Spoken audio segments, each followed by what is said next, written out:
के इस वीडियो में हम आपको परम पूज्य गुरुदेव द्वारा बताई गई 12 ऐसे तपों के बारे में बताएंगे जो पाप नाशक और शक्तिवर्धक हैं, जिनसे पापों का प्रायश्चित संभव है। इनमें से मुख्य हैं अस्वाद तप, उपवास तप, निष्कासन तप, ब्रह्मचर्य तप, साधना तप, मौन तप, चंद्रायण तप इत्यादि। पर उससे पहले यदि आपने हमारे YouTube चैनल देव परिवार को सब्सक्राइब नहीं किया है तो चैनल को सब्सक्राइब करें और बेल आइकन दबाकर ऑल पर क्लिक करें ताकि आपको आने वाले सभी वीडियो की नोटिफिकेशन मिलती रहे। हम सभी जानते हैं कि अग्नि की उष्णता से संसार के सभी पदार्थ जल, बदल या गल जाते हैं। कोई ऐसी वस्तु नहीं है जिसमें अग्नि का संसर्ग होने पर भी परिवर्तन न होता हो। तपस्या की भी अग्नि ऐसी ही है। वो पापों के समूह को निश्चित रूप से जलाकर भस्म कर देती है, नरम कर देती है, मनोभावन बना देती है। जो प्रारब्ध कर्म समय के परिपाक से प्रारब्ध और भवितव्यता बन चुके हैं, जिनका भोगा जाना अमिट रेखा की भांति सुनिश्चित हो चुका है, वे कष्ट साध्य भोग तपस्या की अग्नि के कारण गलकर नरम हो जाते हैं। उन्हें भोगना आसान हो जाता है। उदाहरण के लिए, जो पाप परिणाम 2 महीने तक भयंकर उदरशूल होकर प्रकट होने वाला था, वो साधारण कब्ज बनकर 2 महीने तक मामूली गड़बड़ी करके आसानी से चला जाता है। जिस पाप के कारण हाथ या पैर कट जाते, भारी रक्तस्राव होने की संभावना थी, वो मामूली ठोकर लगने से या चाकू आदि चुभने से 10-20 बूंद खून बहकर निवृत्त हो जाता है। जन्म जन्मांतरों के संचित वे पाप जो कई कई जन्मों तक भारी कष्ट देते रहने वाले थे, वे थोड़ी थोड़ी चिन्ह पूजा के रूप में प्रकट होकर इसी जन्म में निवृत्त हो जाते हैं। देखा गया है कि तपस्वियों को इस जन्म में प्रायः असुविधाएं रहती हैं। इसका कारण ये है कि जन्म जन्मांतरों के समस्त पाप समूह का भुगतान इसी जन्म में होकर आगे का मार्ग साफ हो जाए। इसीलिए ईश्वरीय वरदान की तरह हल्के फुल्के कष्ट या असाध्य कष्ट तपस्वियों को, साधकों को मिलते रहते हैं। ये पापों का गलना हुआ। पाप का जल जाना इस प्रकार का होता है कि जो पाप अभी प्रारब्ध नहीं बने हैं, भूल, अज्ञान या मजबूरी में हुए हैं, वे छोटे मोटे अशुभ कर्म तप की अग्नि में जलकर अपने आप भस्म हो जाते हैं। सूखे हुए घास पात के ढेर को अग्नि की छोटी सी चिंगारी जला डालती है। वैसे ही इस श्रेणी के पाप कर्म तपश्चर्या, प्रायश्चित करने और भविष्य में वैसा न करने के दृढ़ निश्चय से अपने आप नष्ट हो जाते हैं। प्रकाश के सम्मुख जिस प्रकार अंधकार विलीन हो जाता है, वैसे ही तपस्वी अंतःकरण की प्रखर किरणों से पिछले कुसंस्कार नष्ट हो जाते हैं और साथ ही उन कुसंस्कारों की छाया, दुर्गंध, कष्टकर परिणामों की घटा का भी अंत हो जाता है। तपश्चर्या से पूर्वकृत पापों का गलना, बदलना एवं जलना तो होता ही है, साथ ही तपस्वी में एक नई परम सात्विक अग्नि पैदा होती है। इस अग्नि को दैवीय विद्युत शक्ति, आत्म तेज, ब्रह्म तेज, तपोबल आदि नामों से भी पुकारते हैं। इस बल से अंतःकरण में छिपी हुई सुप्त शक्तियां जागृत होती हैं। दिव्य सतोगुण का विकास होता है। स्फूर्ति, उत्साह, साहस, धैर्य, दूरदर्शिता, संयम, सन्मार्ग में प्रवृत्ति आदि अनेकों गुणों की विशेषता प्रत्यक्ष परिलक्षित होने लगती है। कुसंस्कार, कुविचार, विकारों, कुकर्मों से छुटकारा पाने के लिए तपश्चर्या एक रामबाण अस्त्र है। घिसने की रगड़ से गर्मी पैदा होती है। अपने को तपस्या के पत्थर पर घिसने से आत्मशक्ति का उद्भव होता है। जैसे समुद्र को मथने से 14 रत्न मिले, दूध के मथने से घी निकलता है, भूमि मंथन से अन्न उपजता है, वैसे ही तपस्या द्वारा आत्म मंथन से उच्च आध्यात्मिक तत्वों की वृद्धि का लाभ प्राप्त होता है। पत्थर पर घिसने से चाकू तेज होता है, अग्नि में तपाने से सोना निर्मल बनता है। तप से तपा हुआ मनुष्य भी पाप मुक्त, तेजस्वी और विवेकवान बन जाता है। अनेक तपस्याओं में गायत्री तपस्या का स्थान बहुत महत्वपूर्ण है। आइए अब आपको कुछ पाप नाशनी और ब्रह्म तेज वर्धिनी तपश्चर्याएं बताते हैं। पहला है अस्वाद तप। तप उन कष्टों को कहते हैं जो अभ्यस्त वस्तुओं के अभाव में सहने पड़ते हैं। भोजन में नमक और मीठा ये दो स्वाद की प्रधान वस्तुएं हैं। इनमें से एक भी वस्तु न डाली जाए तो भोजन स्वाद रहित हो जाता है। प्रायः लोगों को स्वादिष्ट भोजन करने का अभ्यास होता है। इन दोनों स्वाद तत्वों को या इनमें से एक छोड़ देने से जो भोजन बनता है उसे सात्विक प्रकृति वाला व्यक्ति ही कर सकता है। राजसिक प्रकृति वाले का मन ऐसे भोजन से नहीं भरेगा। जैसे जैसे स्वाद रहित भोजन में संतोष पैदा होता है वैसे सात्विकता बढ़ती जाती है। सबसे प्रारंभ में एक सप्ताह, एक मास या एक ऋतु के लिए इसका प्रयोग करना चाहिए। प्रारंभ में बहुत लंबे समय के लिए नहीं करना चाहिए। ये अस्वाद तप हुआ। दूसरा है तितीक्षा तप। सर्दी या गर्मी के कारण शरीर को जो कष्ट होता है उसे थोड़ा थोड़ा सहन करना चाहिए। जाड़े की ऋतु में धोती और दुपट्टा या कुर्ता दो वस्त्रों में गुजारा करना चाहिए। रात को रुई का कपड़ा न ओढ़कर कंबल से काम चलाना, गर्म पानी का प्रयोग न करके ताजे जल से स्नान करना, अग्नि पर न तापना, ये शीत सहन के तप हैं। पंखा, छाता और बर्फ का त्याग गर्मी की तपश्चर्या है। तीसरा है कर्षण तप। प्रातः काल 1-2 घंटे रात रहे उठकर नित्य कर्म में लग जाना, अपने हाथ से बनाया भोजन करना, अपने लिए स्वयं जल भर कर लाना, अपने हाथों से वस्त्र धोना, अपने बर्तन स्वयं मलना आदि अपनी सेवा के काम दूसरों से कम कराना, जूता न पहनकर खड़ाऊ या चट्टी से काम चलाना, पलंग पर शयन न करके तखत या भूमि पर शयन करना, धातु के बर्तन प्रयोग न करके पत्तल या हाथ पर भोजन करना, पशुओं की सवारी न करना, खादी पहनना, पैदल यात्रा करना आदि कर्षण तप है। इस तप में प्रतिदिन शारीरिक सुविधाओं का त्याग और असुविधाओं को सहन करना पड़ता है। चौथा है उपवास तप। गीता में उपवास को विषय विकारों से निवृत्त करने वाला बताया गया है। एक समय अन्नाहार और एक समय फलाहार आरंभिक उपवास है। धीरे धीरे इसकी कठोरता बढ़ानी चाहिए। 2 समय फल, दूध, दही आदि का आहार इससे कठिन है। इससे कठिन एक समय अन्न रहित आहार पर रहना है। केवल दूध या छाछ पर रहना हो तो उसे कई बार अधिक मात्रा में बिना प्यास के भी पीना चाहिए। जो लोग उपवास में जल नहीं पीते या कम पीते हैं वे बड़ी भारी भूल करते हैं, क्योंकि इससे पेट की अग्नि आंतों में पड़े हुए मल को सुखाकर गांठ बना देती है। इसलिए उपवास में खूब पानी पीना चाहिए। उसमें नींबू, सोडा, शक्कर मिला लिया जाए तो स्वास्थ्य और आत्मशुद्धि के लिए और भी अच्छा है। उपवास संबंधी और जानकारी के लिए ऊपर आई बटन में वीडियो दिया गया है, आप उसे देख सकते हैं। 5वां है गव्य कल्प तप। शरीर और मन के अनेक विकारों को दूर करने के लिए गव्य कल्प अभूतपूर्व है।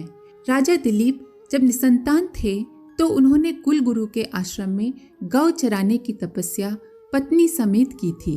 नंदिनी गौ को वे चराते थे और गौरस का सेवन करके ही रहते थे। गाय का दूध, गाय का दही, गाय के दूध का छाछ, गाय के घी का सेवन करना, गाय के गोबर के कंडों से दूध को गर्म करना, गौमूत्र की शरीर पर मालिश करके सिर में डालकर स्नान करना चर्म रोगों तथा रक्त विकारों के लिए बड़ा लाभदायक है। गाय के शरीर से निकलने वाला तेज बड़ा सात्विक एवं शक्तिपूर्ण होता है, इसलिए गौ चराने का भी बड़ा सूक्ष्म लाभ है। गौ के दूध, दही, घी, छाछ पर मनुष्य 3 मास निर्वाह करे तो उसके शरीर का एक प्रकार से कायाकल्प हो जाता है। 6वां है प्रदातव्य तप। अपने पास जो भी है उसको अपने लिए कम मात्रा में रखकर दूसरों को अधिक मात्रा में देना दान है। धनी आदमी धन का दान करते हैं, जो धनी नहीं है वे अपने समय, बुद्धि, ज्ञान, चातुर्य, सहयोग आदि को उधार या दान देकर दूसरों को लाभ पहुंचा सकते हैं। शरीर का, मन का दान भी धन दान की ही भांति महत्वपूर्ण है। अनित्य उपार्जित धन का सबसे अच्छा प्रायश्चित यही है कि उसका सत्कार्य के लिए दान कर दिया जाए। समय का कुछ न कुछ भाग लोक सेवा के लिए लगाना आवश्यक तप है। दान देते समय पात्र और कार्य का ध्यान करना आवश्यक है। कुपात्र को दिया हुआ दान, अनुपयुक्त कार्य के लिए दिया हुआ दान व्यर्थ है। मनुष्येतर प्राणी भी दान के अधिकारी हैं। गौ, चींटी, चिड़िया, कुत्ते आदि जीव जंतुओं को भी अन्न जल का दान देने के लिए प्रयत्नशील रहना चाहिए। स्वयं कष्ट सहकर अभावग्रस्त रहकर भी दूसरों की उचित सहायता करना, उन्हें उन्नतिशील, सात्विक, सद्गुणी बनाने में सहायता करना, सुविधा देना दान का वास्तविक उद्देश्य है। दान प्रशंसा में धर्मशास्त्रों का पन्ना पन्ना भरा पड़ा है। उसके पुण्य के संबंध में अधिक क्या कहा जाए। वेद ने कहा है, 100 हाथों से कमा और 1000 हाथों से दान कर। दान क्या है, क्यों और किसे देना चाहिए, इसके 2 वीडियो ऊपर आई बटन में दिए गए हैं। इन वीडियो को आप देख सकते हैं। 7वां है निष्कासन तप। अपनी बुराइयों और पापों को गुप्त रखने से मन भारी रहता है। पेट में गंदा मल भरा रहे तो उससे नाना प्रकार के रोग उत्पन्न होते हैं। वैसे ही अपने पापों को अगर छिपा कर रखा जाए तो ये गुप्त रुके हुए मल की तरह गंदगी और सड़न पैदा करके समस्त मानसिक क्षेत्र को दूषित कर देता है। इसलिए कुछ ऐसे मित्र चुनने चाहिए जो गंभीर और विश्वस्त हों। उनसे अपनी पाप कथाएं कह देनी चाहिए।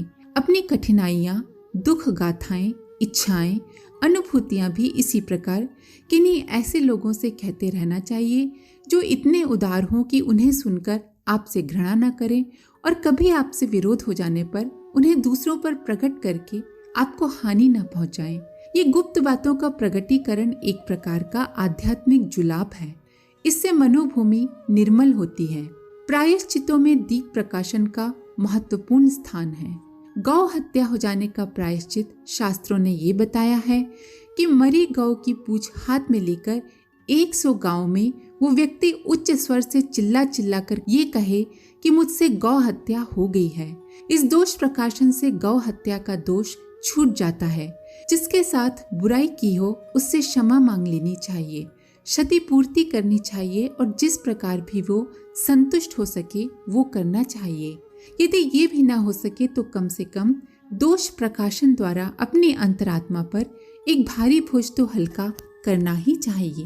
एक बहुत अच्छा उपाय ये भी है कि अपने गुरु या इष्ट के सामने बैठकर परिस्थिति अनुसार उनकी स्थूल या सूक्ष्म उपस्थिति मानकर उनसे अपना हर पाप कर्म दोष बता देना चाहिए, इस निश्चय के साथ कि आगे उसकी पुनरावृत्ति नहीं होगी।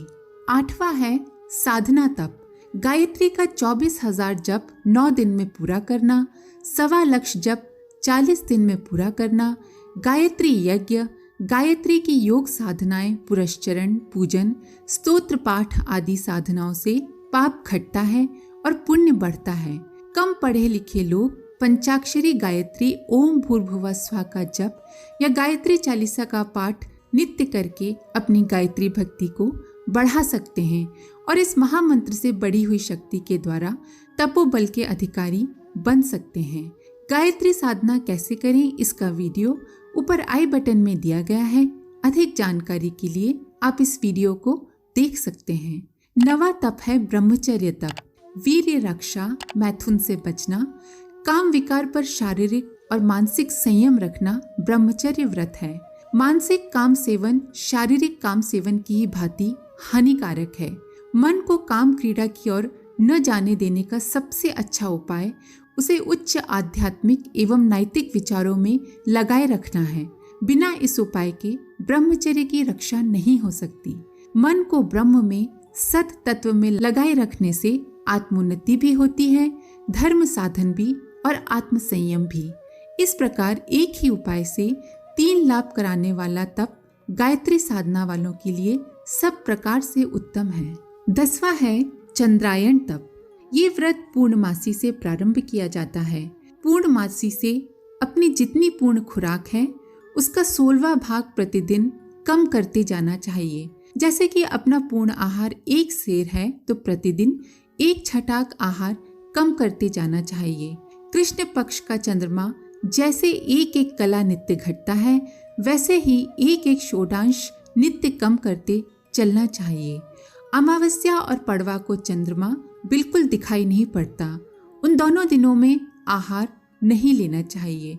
फिर शुक्ल पक्ष की दौज को चंद्रमा एक कला निकलता है और धीरे धीरे बढ़ता है। वैसे ही एक एक षोडश बढ़ाते हुए पूर्णमासी तक पूर्ण आहार पर पहुंच जाना चाहिए।